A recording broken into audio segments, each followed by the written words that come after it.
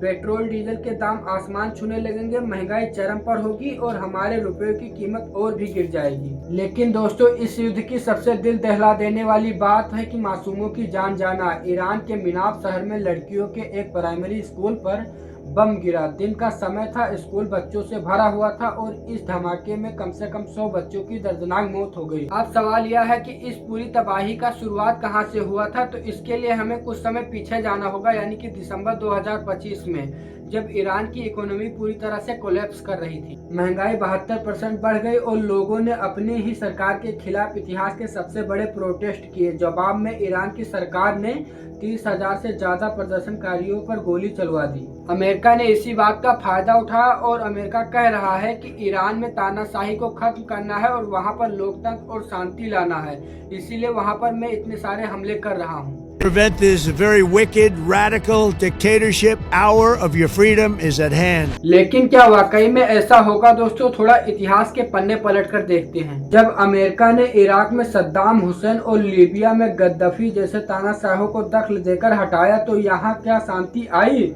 बिल्कुल नहीं। वो देश और भी ज्यादा अनस्टेबल यानी अस्थिर हो गए। आम जनता की हालत बद से बदतर हो गई और वहां से आतंकवादी संगठन पैदा हो गए। आज सबसे बड़ा डर यही है कि ईरान कहीं इराक और लीबिया जैसा न बन जाए। आपको यह वीडियो अगर पसंद आए तो वीडियो को लाइक कर दीजिए और चैनल को सब्सक्राइब कर दीजिए।